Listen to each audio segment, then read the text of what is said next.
Hello, I'm John Rushton, the emotions expert.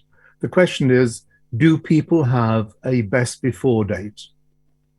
We all know that food has a best before date and it's best with eaten in a certain period of time on certain conditions, mild refrigeration or kept dry or in a tin or in a box or something of that nature. And some foods, particularly sort of dairy and fresh produce, has a short sell by date. And if it's in tins, it can go on for years. It varies enormously.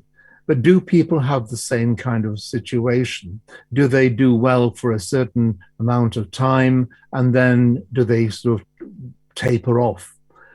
And the answer is if you look at it, a lot of people actually do well for a specific amount of time. And then if they don't reinvent themselves, they tend to taper off. And you can see this in the entertainment business quite a lot. You get someone who makes a record, or they do in a film or a TV commercial or in a program or something, and you see them thick and fast for a short space of time, and then they go. And you find out later on that they do virtually nothing thereafter. They just do menial things because they can't get any more work and it doesn't work properly and whatever. And it also happens even in businesses. You get a businessman who did exceptionally well and pulled a company from going bankrupt, and it's done marvelously well. And they've got branches all around the world and new products and everything. And then all of a sudden, it starts to do weird things. The the company starts to do strange things and strange sponsorships and it all of a sudden it loses its flair, loses its panache. And it's the same with politicians. You can get politicians that do really good things, and you think, wow, he or she have done really exceptionally well. And they, in a really bad situation, they've had ingenuity and creativity. And most of all, they've had guts, which most politicians lack. And they've actually done something really quite substantial. They've gone against the wind, and it's come off, and it's been really, really good.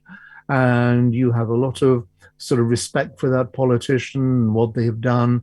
And then that's about it. They're just like everybody else, and they go on. And after a while, you say, oh, but they don't seem to be doing anything anymore. They don't seem to be going any further. And what is this I've heard of what they've just done? Why didn't earth did they do that? It's stupid. I mean, what possessed them to do something like that? And this is not an uncommon question. And this happens with a lot of people. It's not that when you have done some good things that you taper off. It's quite often that you actually let your guard down. You stop and you sort of reside in your comfort zone to a large extent, or you bathe in the glorification of what you've just done. And after that, it's almost like living in a comfort zone, because people respect you and you feel like you've got some kind of power, some kind of prowess, some kind of excitement which others look forward to, and they can sort of pick it up off you, the vibe and everything else. But in reality, if you don't continue doing what you're doing of the same veracity, then you will tend to, bit by bit, go downhill.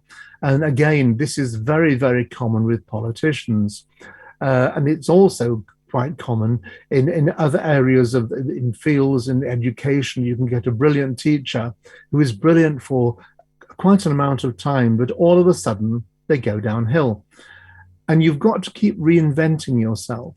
You've got to keep bringing something new into the fore, into your line of work, how you do things, why you do things, and not be complacent. It's good because at the moment you're building up more and more knowledge. You're becoming an expertise in not only what you think and feel about your job, but also in various scenarios. You'll have come across many different scenarios, good, bad, indifferent. You'll have overcome them. So that's now in your memory banks. So you're becoming more positive and more understanding and sort of more professional in what you do. And you don't take things to heart like you did years ago, because you know what to do and you know why and how other people react to certain things, and you no longer do that. You've been through it. You've got the T-shirt, the cuddly toy, the car sticker. You know all about it, or virtually all about it. So you're now a better person for having done that. But when you've gained all of these sort of understandings in life, what do you do now? How do you put them forward? Because if you're continuing on the same level, and you can't keep on breaking records every single day or month or year. You can only do it for so long. If you continue in this understanding, how can you put that knowledge into practice to make it for better use for the people around you, or the company, or the product, or the scenario, or the situation, or whatever? And that is when people start to fail, because they're knowledgeable, but they don't do much. They don't utilize it for their best advantage. They don't create something out of it.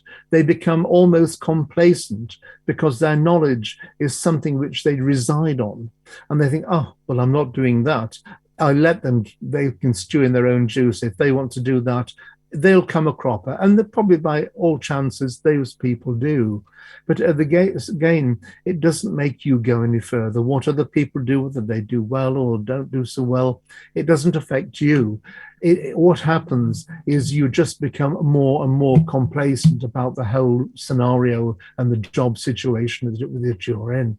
You've got to do something now to make it worthwhile. You've got to find a new venture, bring a new element to what you're doing, make it known to people what you're doing by keeping it exciting and vibrant and vigorous and wonderful and marvelous and maybe fun as well, because that will rub off onto other people. If you have this excitement within you, other people will pick it up. The vibe will be there. The aura will be there. People will understand it without you having to say anything. They'll just know what you've got is exudes from yourself, and you feel better for doing it. You've got to make something out of your life which is continually being redone. Because other than just doing something for yourself, if you're a baker, you bake and bake and bake, but you put love into it, you put your heart into it, and you want every single time you do something to come out perfect, because you get a pride of people enjoying what you do. And that is a difference altogether by doing that. If you just do something in a robotic situation, it's not going to give you anything more other than just complacency. Make sure that you don't actually have a sell-by date or a best before date. Make sure you can break through that. Make sure you understand what you're doing, the market you're in, the people you're with, what you're doing, bring new aspects into it, incorporate new aspects, incorporate new techniques. You see somebody doing something similar to yourself in a different way, bring that into line with it. Say things in a different way. Listen to the vibe from young people. If you have a lot to do with young people, that you're talking in a language that they can understand as well. And it's not being street talk or anything like that or anything clever. It's just understanding the way new generations say things and do things, because they do change and they do say and do things differently, because life evolves and you must evolve with it, and you must understand the comprehension of that evolution. You must understand that things are changing all the time. So don't remain the same. By all means, keep your credentials, which are good and honest and true, but bring something which gives life to what you're doing. Make sure that you're going to give something to people they will understand, and you're not looking like some silly old git or dull, boring person, because it's not being changed. And don't become too opinionated about things you don't like, because if you do become too, well, I never did this, they didn't do that. Well, that's then and not now. Make sure you're a now person. Incorporate those nows into what you're doing. Be ahead of the game if you can.